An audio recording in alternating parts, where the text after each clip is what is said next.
আসসালামু আলাইকুম।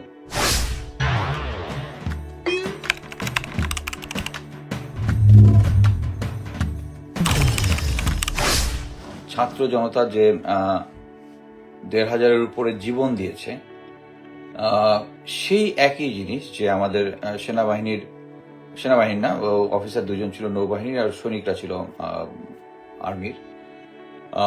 টোটাল ৬ জন, ২ জন অফিসার, ৪ জন আদার র্যাঙ্কসকে সেনাবাহিনী এবং গোয়েন্দা সংস্থা তুলে নিয়ে গিয়েছিল। এবং পরবর্তীতে প্রথমে আমি শুনেছিলাম 24 hours, but it was close two 24 hours তাদেরকে তুলে নিয়ে গেছে। এটা কোনোভাবেই অ্যাকসেপ্টেড না।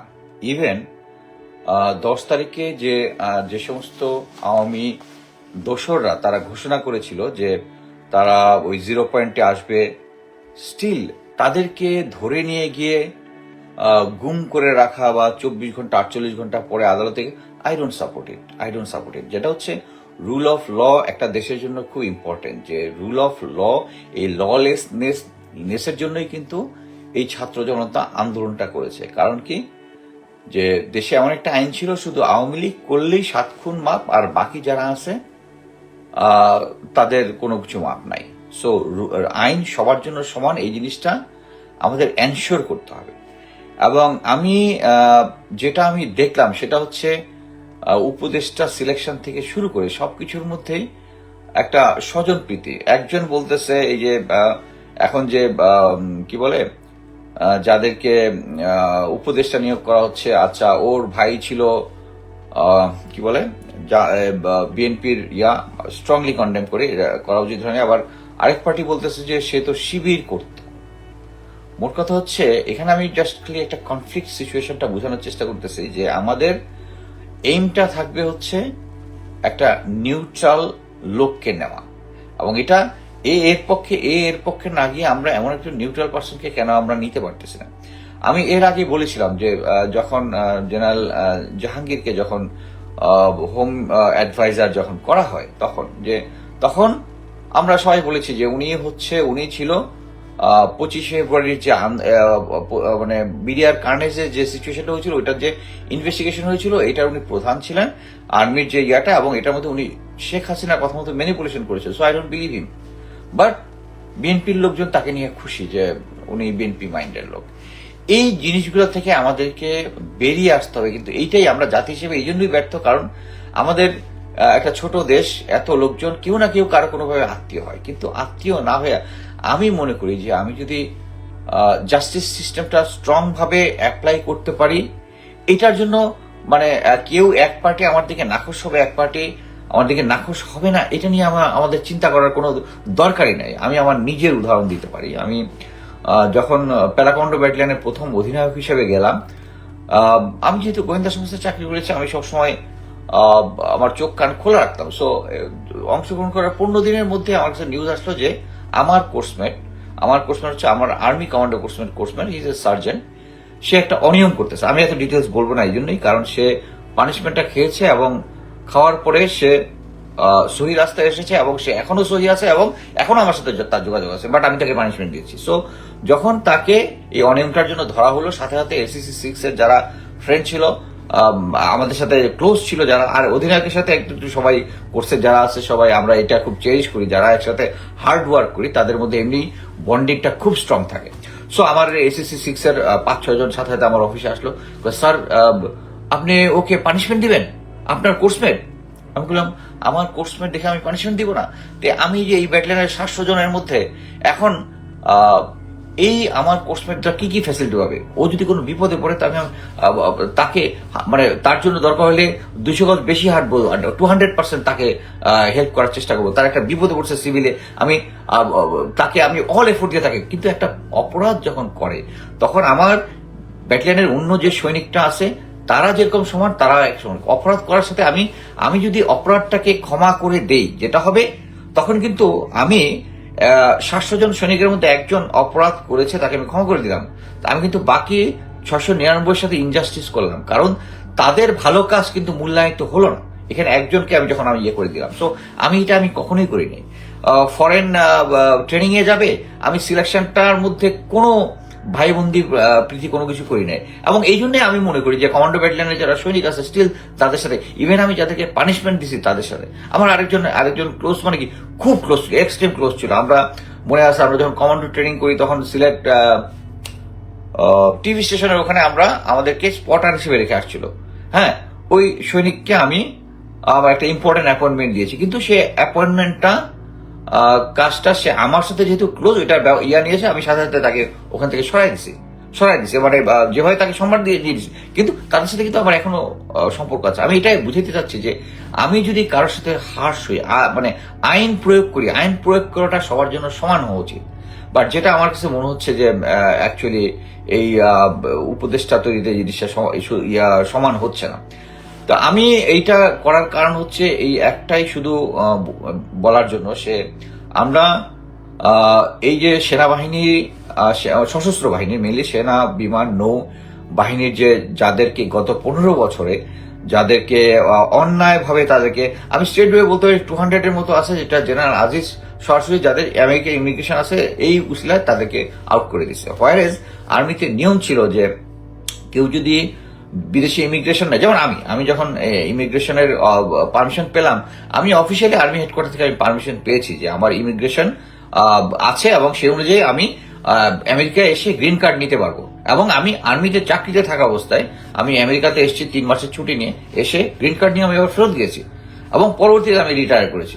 আমার নামে অনেক এক্সাজারেশন আছে, আমি চাকরিচ্যুত, ডিসিপ্লিনারি কেস, যাক এটা রিসেন্টলি তারা আমার নামে প্রোগ্রামটা একটু বাড়িয়ে দিচ্ছে, ইট ডাজন্ট ম্যাটার। আমি যেটা বলতে চাচ্ছি সেটা আইন শুদ্ধ হবে। এই প্রায় 200-এর মতো অফিসার, একজন মেজর জেনারেল, ব্রিগেডিয়ার জেনারেল সহ অনেক অফিসারকে করেছে এবং তারা তাদেরকে জিনিসটা ধর্তব্যে নেওয়াটা এটা তাদের উপরে অন্যায় করেছে। এছাড়া আরো অনেক রাজনৈতিক ইয়াতে হয়েছে। তবে আমি বলবো যারা নর্মালি যেটা হয় অনেক সময় আছে যে যেগুলো এখন সৈনিকদের এরকম একটা সংস্থা হয়েছে, এখন আমাদের মধ্যে একটা রুল আছে যে সৈনিকদের বিয়ের বয়সের আগে যদি কেউ বিয়ে করে ফেলে তাকে কিন্তু চাকরি থেকে আউট করে দেয়। এখানটা গুড ল ব্যাড ল ওই ইয়াতে যাবো না, দিস ইজ দ্য ল।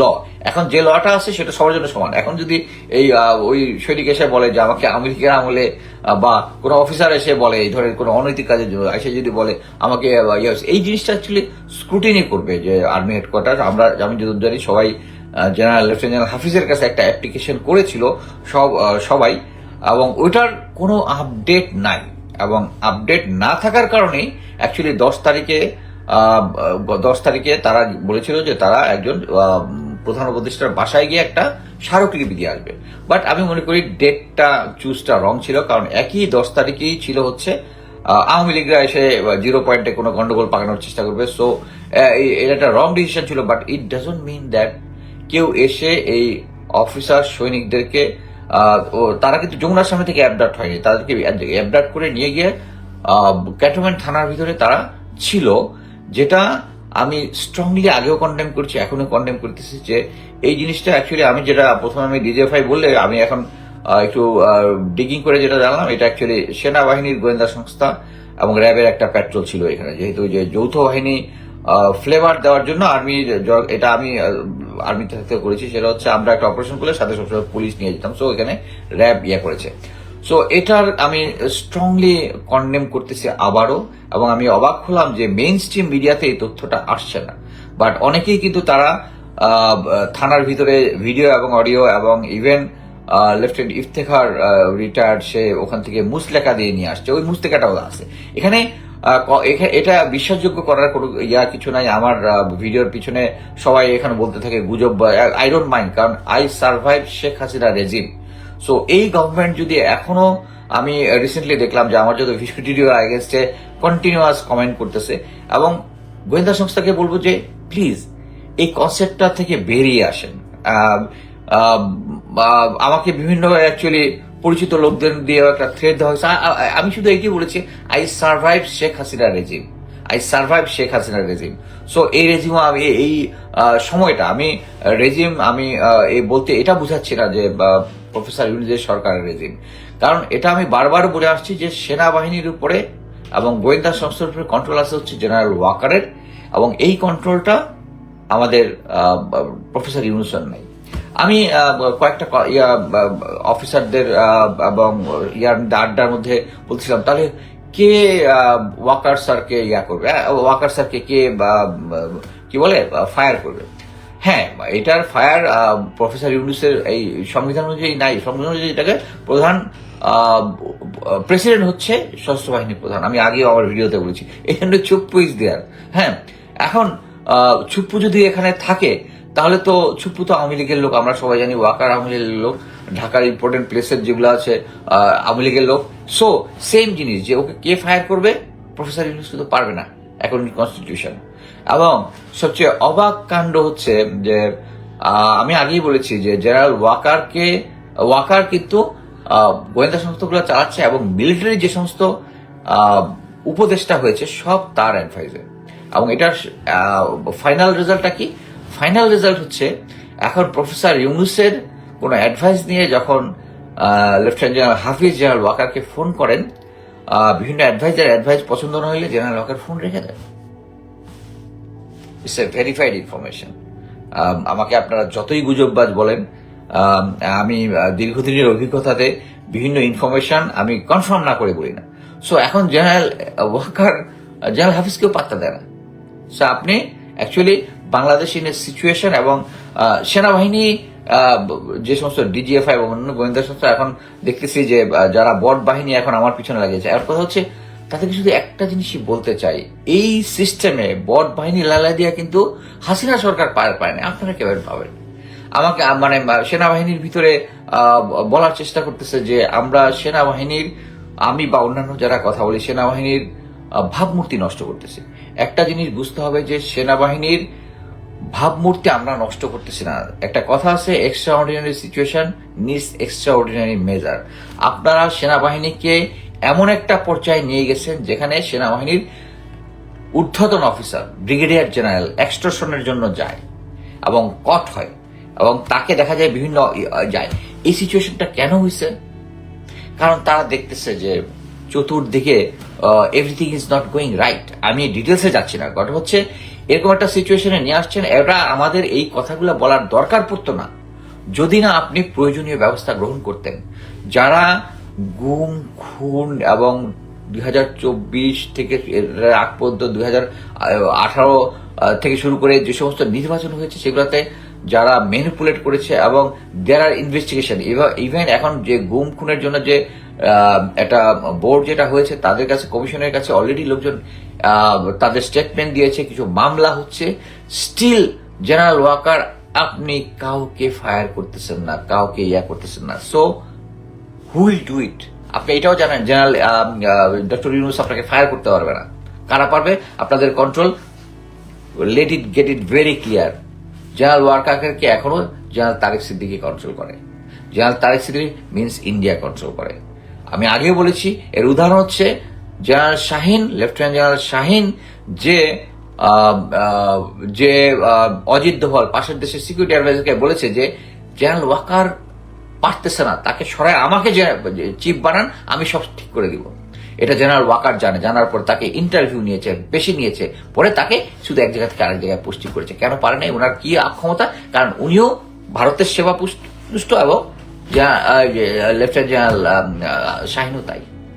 এবং যেখানে জেনারেল মুজিব লেফটেন্যান্ট জেনারেল হয়ে গেছে বাংলাদেশ আর্মিতে, সে 5ই আগস্টের পরে যত 250 জন ভারতীয় বিভিন্ন ভাবে বাংলাদেশের এগেনস্টে কাজ করতেছিল তাদেরকে ক্যান্টনমেন্টের ভিতরে জায়গা দিয়ে তাদেরকে ভারতীয় প্লেনে, সেটা তো রেগুলার মিডিয়াতে আসছে, চলে গেছে। এরকম একটা সিচুয়েশনে বাংলাদেশ আর্মিকে আপনারা নিয়ে গেছেন দেখে আমাদের এখন কথা বলতে হচ্ছে। তারপরে আমাদের কথা বলতে হতো না যদি আপনারা এই যে সমস্ত পারমিনেটার আছে যারা গুম খুন বা অন্যের সাথে জড়িত তাদেরকে যদি আপনি খারিজ করে দিতেন। তারা জেলে যাবে কি জানাবে না, এটা আদালত দেখবে। এখন একটা মনে রাখবেন, কেন আপনারা দিচ্ছেন না এটাও আমরা ভালো মতো জানি। কারণ দেশে একটা নিয়ম আছে, সেটা হচ্ছে সরকারি চাকুরিজীবী কারোর এগেনস্টে যদি মামলা করতে হয় তাহলে পারমিশন নিতে হয় সরকারের। আমি যদ্দূর জানি ওইটার জন্যই তাদেরকে আপনি অ্যাকচুয়ালি শিল্ড দিচ্ছেন, তাদেরকে আপনি সেভ করতেছেন। এই কাজটা আপনি ঠিক করতেছেন না।